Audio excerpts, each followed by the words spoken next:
Hansel and Gretel. Hard by a great forest dwelt a poor woodcutter, with his wife and his 2 children. The boy was called Hansel, and the girl Gretel. He had little to bite and to break, and once, when great dearth fell on the land, he could no longer procure even daily bread. Now, when he thought over this by night in his bed, and tossed about in his anxiety, he groaned, and said to his wife, "What is to become of us? How are we to feed our poor children, when we no longer have anything even for ourselves?" "I'll tell you what, husband," answered the woman. "Early to-morrow morning we will take the children out into the forest to where it is the thickest. There we will light a fire for them, and give each of them one more piece of bread. And then we will go to our work, and leave them alone. They will not find the way home again, and we shall be rid of them." "No, wife," said the man, "I will not do that. How can I bear to leave my children alone in the forest? The wild animals would soon come and tear them to pieces." "Oh, you fool!" said she. "Then we must all 4 die of hunger. You may as well plane the planks for our coffins." And she left him no peace until he consented. "But I feel very sorry for the poor children, all the same," said the man. The 2 children had also not been able to sleep for hunger, and had heard what their stepmother had said to their father. Gretel wept bitter tears, and said to Hansel, "Now is all over with us."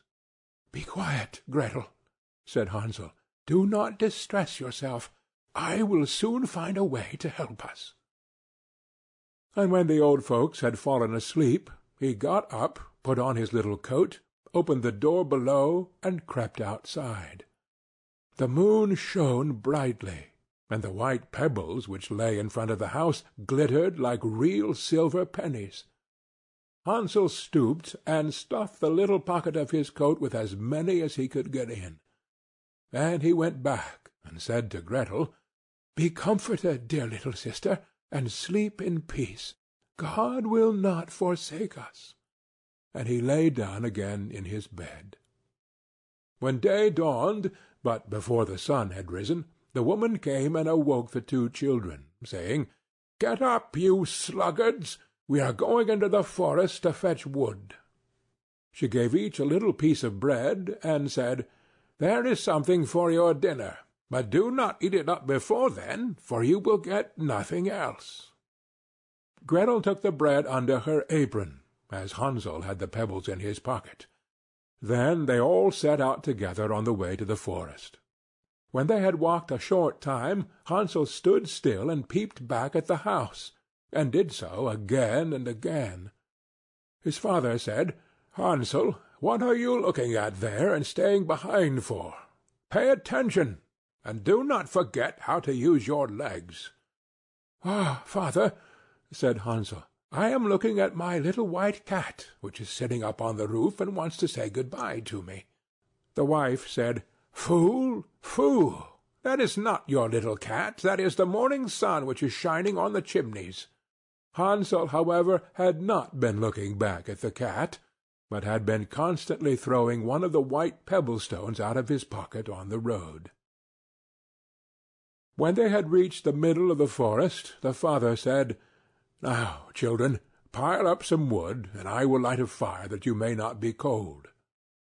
Hansel and Gretel gathered brushwood together, as high as a little hill. The brushwood was lighted, and when the flames were burning very high, the woman said, "Now, children, lay yourselves down by the fire and rest. We will go into the forest and cut some wood.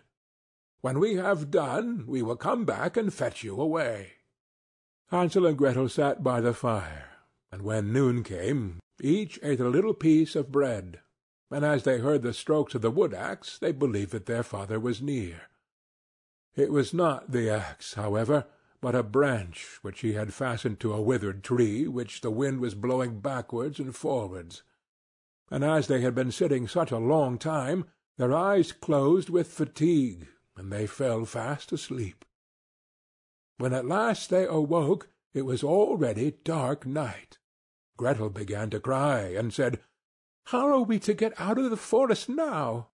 But Hansel comforted her, and said, "Just wait a little, until the moon has risen, and then we will soon find the way." And when the full moon had risen, Hansel took his little sister by the hand, and followed the pebbles, which shone like newly coined silver pieces, and showed them the way. They walked the whole night long, and by break of day came once more to their father's house. They knocked at the door, and when the woman opened it, and saw it was Hansel and Gretel, she said, "You naughty children, why have you slept so long in the forest? We thought you were never coming back at all." The father, however, rejoiced, for it had cut him to the heart to leave them behind alone. Not long afterwards there was once more great dearth throughout the land, and the children heard their mother saying at night to their father, "Everything is eaten again. We have one half loaf left, and that is the end. The children must go. We will take them farther into the wood, so that they will not find their way out again. There is no other means of saving ourselves." The man's heart was heavy, and he thought, "It would be better for you to share the last mouthful with your children." The woman, however, would listen to nothing that he had to say, but scolded and reproached him. He who says A must say B likewise, and as he had yielded the first time, he had to do so a second time also. The children, however, were still awake, and had heard the conversation.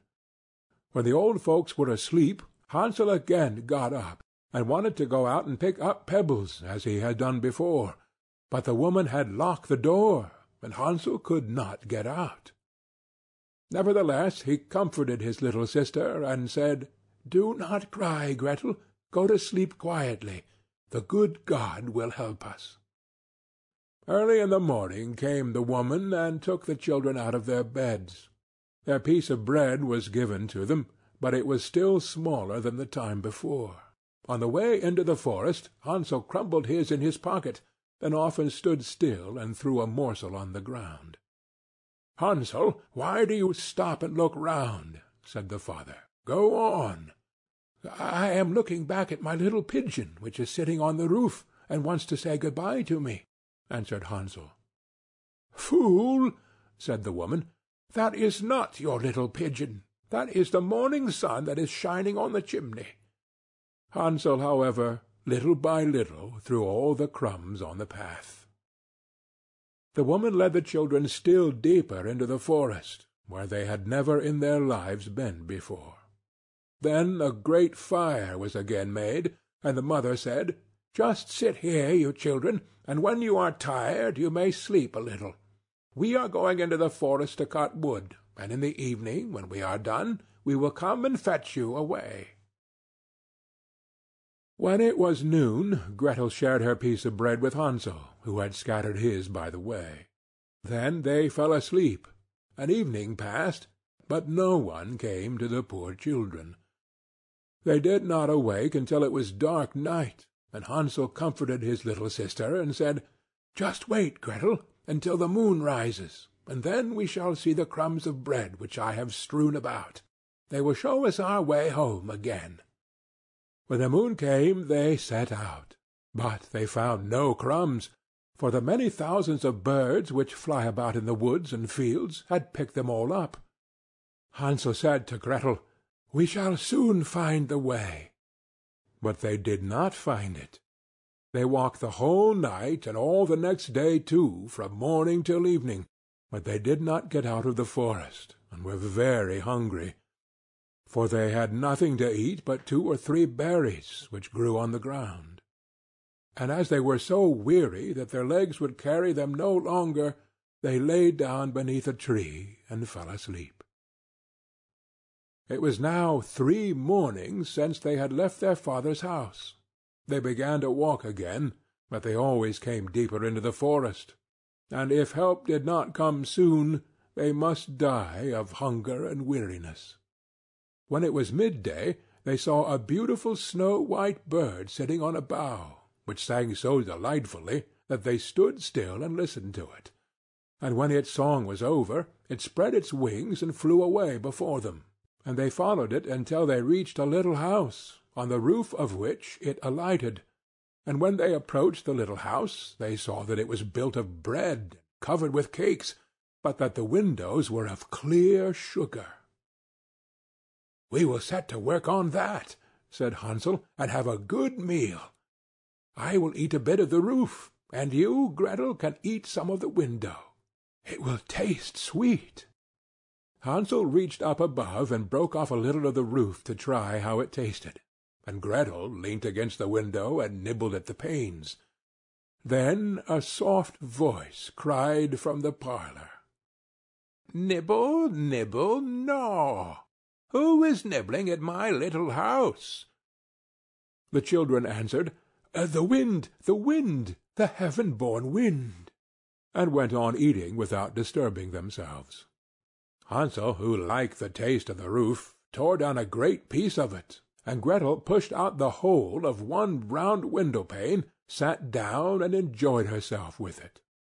Suddenly the door opened, and a woman as old as the hills, who supported herself on crutches, came creeping out. Hansel and Gretel were so terribly frightened that they let fall what they had in their hands. The old woman, however, nodded her head and said, "Oh, you dear children, who has brought you here? Do come in and stay with me. No harm shall happen to you." She took them both by the hand and led them into her little house. Then good food was set before them, milk and pancakes, with sugar, apples, and nuts. Afterwards 2 pretty little beds were covered with clean white linen, and Hansel and Gretel lay down in them, and thought they were in heaven. The old woman had only pretended to be so kind. She was in reality a wicked witch, who lay in wait for children, and had only built the little house of bread in order to entice them there. When a child fell into her power, she killed it, cooked, and ate it, and that was a feast day with her. Witches have red eyes and cannot see far, but they have a keen scent like the beasts, and are aware when human beings draw near. When Hansel and Gretel came into her neighborhood, she laughed with malice, and said mockingly, "I have them. They shall not escape me again." Early in the morning, before the children were awake, she was already up. When she saw both of them sleeping and looking so pretty, with their plump and rosy cheeks, she muttered to herself, "That will be a dainty mouthful." Then she seized Hansel with her shrivelled hand, carried him into a little stable, and locked him in behind a grated door. Scream as he might, it would not help him. Then she went to Gretel, shook her till she awoke, and cried, "Get up, lazy thing! Fetch some water, and cook something good for your brother. He is in the stable outside, and is to be made fat. When he is fat, I will eat him." Gretel began to weep bitterly, but it was all in vain, for she was forced to do what the wicked witch commanded. And now the best food was cooked for poor Hansel, but Gretel got nothing but crab-shells. Every morning the woman crept to the little stable and cried, "Hansel, stretch out your finger, that I may feel if you will soon be fat." Hansel, however, stretched out a little bone to her, and the old woman, who had dim eyes, could not see it, and thought it was Hansel's finger, and was astonished that there was no way of fattening him. When 4 weeks had gone by, and Hansel still remained thin, she was seized with impatience, and would not wait any longer. "Now then, Gretel," she cried to the girl, "stir yourself, and bring me some water. Let Hansel be fat or lean, to-morrow I will kill him, and cook him." Ah, how the poor little sister did lament when she had to fetch the water, and how her tears did flow down her cheeks. "Dear God, do help us," she cried. "If the wild beasts in the forest had but devoured us, we should at any rate have died together." "Just keep your noise to yourself," said the old woman. "It won't help you at all." Early in the morning Gretel had to go out and hang up the cauldron with the water, and light the fire. "We will bake first," said the old woman. "I have already heated the oven and kneaded the dough." She pushed dear Gretel out to the oven, from which flames of the fire were already darting. "Creep in," said the witch, "and see if it is properly heated, so that we can put the bread in." And once Gretel was inside, she intended to shut the oven and let her bake in it, and then she would eat her too. But Gretel saw what she had in mind, and said, "I do not know how I am to do it. How do I get in?" "Silly goose," said the old woman, "the door is big enough. Just look, I can get in myself." And she crept up and thrust her head into the oven. Then Gretel gave her a push that drove her far into it, and shut the iron door, and fastened the bolt.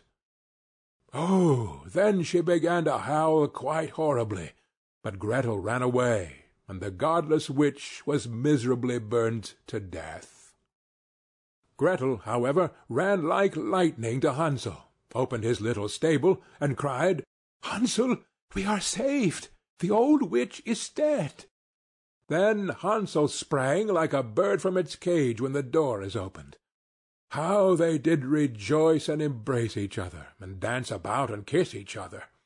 And as they had no longer any need to fear her, they went into the witch's house, and in every corner there stood chests full of pearls and jewels. "These are far better than pebbles," said Hansel, and thrust into his pockets whatever he could get in. And Gretel said, "I too will take something home with me," and filled her pinafore full. "But now we must be off," said Hansel, "that we may get out of the witch's forest." When they had walked for 2 hours, they came to a great stretch of water. "We cannot cross," said Hansel. "I see no foot-plank and no bridge." "And there is also no ferry," answered Gretel, "but a white duck is swimming there. If I ask her, she will help us over." Then she cried, "Little duck, dost thou see Hansel and Gretel are waiting for thee? There's never a plank or a bridge in sight. Take us across on thy back so white." The duck came to them, and Hansel seated himself on its back and told his sister to sit by him. "No," replied Gretel, "that will be too heavy for the little duck. She will take us across one after the other." The good little duck did so, and when they were once safely across and had walked for a short time, the forest seemed to be more and more familiar to them, and at length they saw from afar their father's house. Then they began to run, rushed into the parlour, and threw themselves round their father's neck. The man had not known one happy hour since he had left the children in the forest. The woman, however, was dead. Gretel emptied her pinafore until pearls and precious stones ran about the room, and Hansel threw one handful after another out of his pocket to add to them. Then all anxiety was at an end, and they lived together in perfect happiness. My tale is done. There runs a mouse. Whosoever catches it may make himself a big fur cap out of it. End of Hansel and